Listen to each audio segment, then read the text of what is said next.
Good evening, students. Myself Abhishek. Today I will teach you chapter second of 10th class. Last class we have studied about acids and properties of acid, and today we will study about base.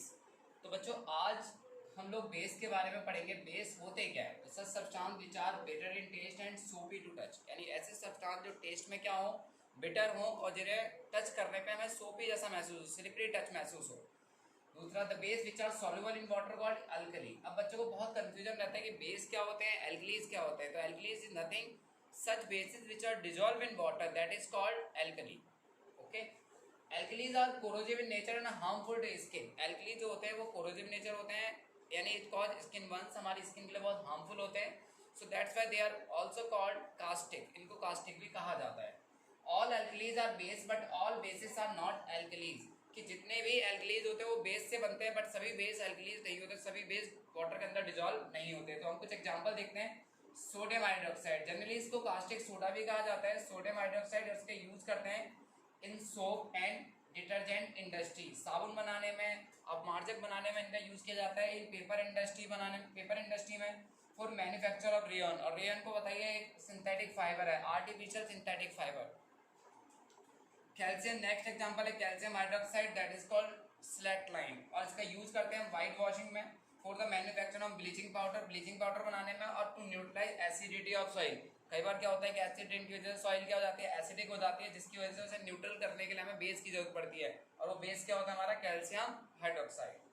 Next example है magnesium hydroxide जिसको हम milk of magnesia भी कहते हैं, और इसका use करते हैं as a antacid to neutralise the acidity. तो used in making antacid formulation. और नेक्स्ट एग्जांपल है हमारा सोडियम अमोनियम हाइड्रोक्साइड, तो यूज्ड इन विंडो क्लीनर. तो बच्चों आपने कभी कॉलिन देखा होगा, तो कॉलिन के अंदर जो सॉल्यूशन होता है वो क्या होता है, अमोनियम हाइड्रोक्साइड, क्योंकि वो बेसिक नेचर का होता है. नेक्स्ट एग्जांपल है हमारा एल्यूमिनियम हाइड्रोक्साइड, जिसका यूज करते हैं as a antacid and textile industry में इसका यूज सबसे ज्यादा किया जाता है. And the next properties of base are they turn red litmus paper into blue paper and blue remain blue. यानी ये क्या होता है कि जब बेस के अंदर किसी रेड लिटमस पेपर को डिप किया जाता है तो वो कैसा हो जाता है, ब्लू कलर का हो जाता है. और अगर हम ब्लू लिटमस पेपर को डिप करेंगे तो वो ब्लू ही रहेगा. तो इसका मतलब क्या है, वो बेस सॉल्यूशन है, जिसे हम विदाउट टच हम उसे पता लगा सकते हैं.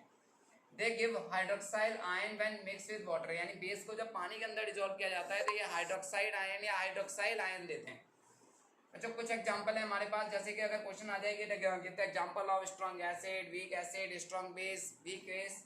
तो स्ट्रॉन्ग एसिड जो पूरी तरह आयंस में डिसोशिएट हो जाएंगे, such acid which dissociate completely into ion. For example HCl, H2SO4, HNO3. These are the acid which have strong nature. And weak acid they do not dissociate completely into ions. Example acetic acid CH3COOH and hydrogen fluoride. And strong base same condition for strong base, they dissociate completely into ion. For example sodium hydroxide, potassium hydroxide, calcium hydroxide. And weak base are aluminum hydroxide, magnesium hydroxide, ammonium hydroxide. तो बच्चों आज हमने base के बारे में पढ़ा और base की कुछ प्रॉपर्टीज के बारे में पढ़ा. अब नेक्स्ट टॉपिक हम लोग इंडिकेटर के बारे में पढ़ेंगे.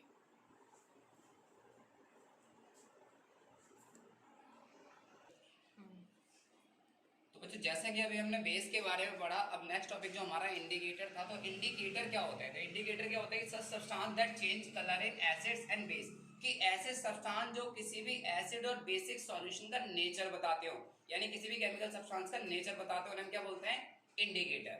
इंडिकेटर मतलब सूचक. अब हमारे पास कुछ ऐसे इंडिकेटर है जो नेचुरली अकरिंग है, जैसे कि टर्मरिक मतलब हल्दी पाउडर. लिटमस सॉल्यूशन मतलब they are obtained from like there is a purple colour dye. China rose petals, जो कि आपने प्रीवियस क्लासेस में पढ़ा होगा, चाइना रोज पेटल्स यानी गुड़हल को बोला जाता है. Red cabbage juice. तो और इसके बाद हमारे आते हैं synthetic fibre, they are chemically prepared. Phenylalanine and methionine. बच्चों फिनाइलैलेन की स्पेलिंग का बड़ा ध्यान रखना है, फिनॉल PHTHALN, फिनाइलैलेन. यानी फिनाइलैलेन की स्पेलिंग बहुत अच्छे से ध्यान रखनी है, बच्चे बहुत मिस्टेक करते हैं यहाँ पे. नंबर 1. अब हम बात करते हैं, जैसे कि फर्स्ट इंडिकेटर है नेचुरल इंडिकेटर यानी हल्दी पाउडर. तो हल्दी का जो सॉल्यूशन होता है एसिड के अंदर वो येलो ही रहता है, और बेसिक सॉल्यूशन के अंदर उसका कलर हो जाता है रेड. और न्यूट्रल सॉल्यूशन यानी जैसे कि वाटर है, वाटर के अंदर उसका कलर रहता है येलो. बच्चों कभी आपने देखा होगा सब्जी का दाग होता है, जब वो कपड़ों पे लग जाता है तो जब हम उसे साबुन से रेड कराते हैं तो वो दाग क्या हो जाता है, येलो की जगह रेड हो जाता है. जिससे पता लगता है कि हल्दी जो है वो रेड कलर की हो जाती है बेसिक सॉल्यूशन के अंदर. तो हल्दी से भी हम पता लगा सकते हैं कि एसिडिक और बेसिक नेचर का. नेक्स्ट है हमारा litmus. It is a purple colour dye है ना. It is a natural dye obtain from lichens. Lichen is a symbiotic relationship between algae and fungi. Red in acidic solution, blue in basic solution and purple in distilled water. Okay, और litmus solution का colour भी हमारा purple colour का होता है। तो litmus क्या है कि एसिडिक सॉल्यूशन में रेड कलर हो जाता है ये, और बेसिक सॉल्यूशन में ब्लू। नेक्स्ट हमारा टॉपिक है China rose. Next indicator China rose यानी मैजेंटा होता है एसिडिक कलर, मैजेंटा मतलब होता है dark pink, dark pink colour को मैजेंटा कहा जाता है। एंड ग्रीन, बच्चों ये बहुत ध्यान रखना कि चाइना रोज का जो बेसिक सॉल्यूशन अंदर होता है वो ग्रीन कलर का होता है। And pink in neutral solution means water के अंदर। And the next example is red cabbage, that is called purple colour होती है। तो red in acidic solution, green in basic solution and do not change in colour in neutral solution. तो बच्चों आपको चार natural indicator के बारे में बताया मैंने, और जिनसे आप बता सकते हैं एसिडिक और बेसिक नेचर का। नेक्स्ट हमारा टॉपिक है सिंथेटिक इंडिकेटर। सिंथेटिक इंडिकेटर में हम लोग पहले फिनाइल देखते हैं जो कि कलरलेस सॉल्यूशन होता है, और it is colourless in acidic solution and pink colour in basic solution. बच्चों यहाँ से क्वेश्चन बहुत आता है कि फिनाइल का बेसिक के अंदर कैसा कलर होता है, बेस के अंदर कैसा कलर होता है उनका, answer is pink. Methyl orange जो कि ऑरेंज कलर का होता है, तो red in acidic solution, yellow in basic solution and orange in neutral solution. बच्चों जैसा कि टर्मरिक का मैंने बताया था, टर्मरिक का जस्ट अपोजिट होता है मिथाइल ऑरेंज का। यानी टर्मरिक क्या है कि बेस के अंदर रेड कलर देते हैं, लेकिन मिथाइल ऑरेंज एसिड के अंदर रेड कलर देता है। तो आपको बहुत जल्दी से याद भी हो सकता है ये। नेक्स्ट आता है हमारा olfactory indicator. Such indicator which change their smell in acidic and basic solution.